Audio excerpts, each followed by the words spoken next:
Hi, my name is Susan Stotterell. Welcome to today's Beyond the Books, the Language of Success. Today's topic will be numeracy, a literacy rarely talked about. Numeracy refers to the ability to understand and work with simple numerical concepts. Aside from being able to perform simple addition, subtraction, multiplication, and division, it also involves being able to comprehend simple equations, such as 3 plus 4 equals 7. Numeracy entails understanding how to use math in real-life situations. Other components of numeracy are being able to work with graphs and comprehend spatial relationships, statistics, and algebraic concepts while applying them to real-world situations. Understanding financial, medical, or world-based information often requires advanced math skills. If people lack these skills, it is difficult to advocate for their basic needs and rights. Numeracy skills, as well as literacy skills, are essential for daily life in the modern technological world. Like critical thinking in literacy, numeracy allows one to detect when numbers are being misused or manipulated to provide false or inaccurate data to justify a position. To understand numerical data, one must realize that social influences shape the data. People collect and analyze the data to find the answer to a certain question. Assumptions about numerical information often go unquestioned. Another assumption is that if information uses statistics or graphics, it allows people to make a more informed decision. However, if a person is not numerate, it is difficult for them to understand the information presented and to determine whether the numbers make sense. If a person cannot dissect complex mathematical information, they will not know which decision is best for them. This results in decisions being made without a full understanding of the consequences.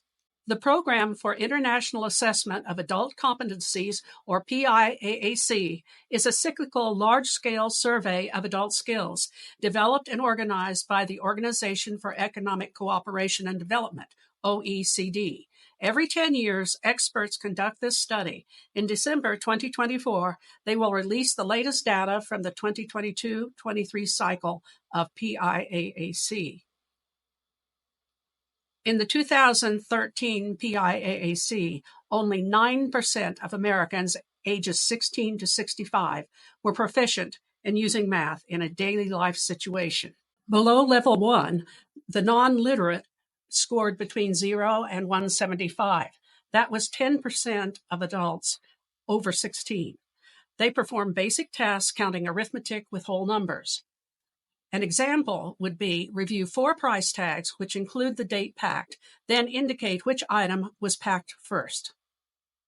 Level 1, below basic, ranging from 176 to 225, incorporated 20% of U.S. adults over 16.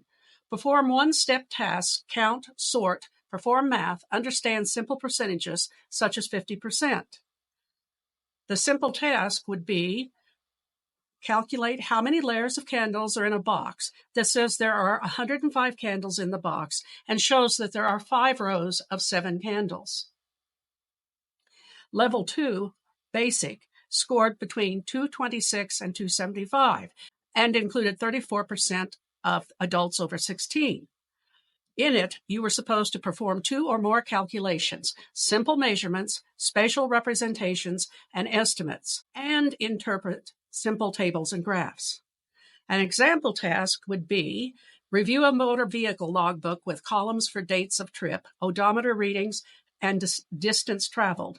Then calculate trip expenses at 35 cents a mile plus $40 a day.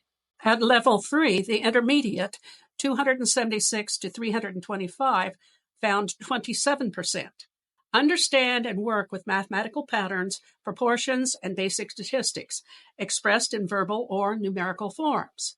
An example of this would be review an illustration of a flattened box, identifying its dimensions, then identify which of 4 pictures best represents the assembled box.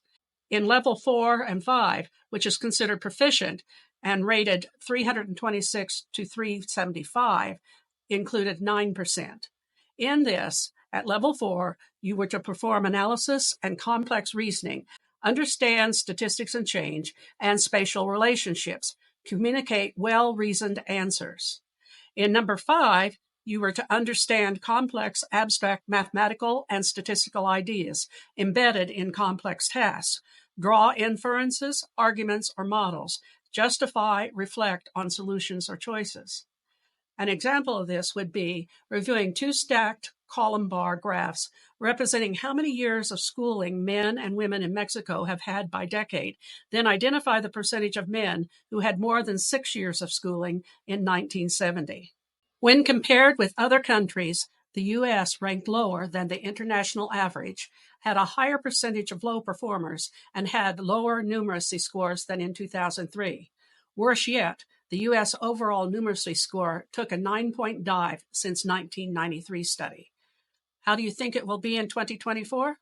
My guess is equal or worse. Beyond the Books, The Language of Success can be located at https://susanstotterl.net/podcast or https://youtube/channel/@writer_Susan Stotterl on the second and fourth Tuesday of each month.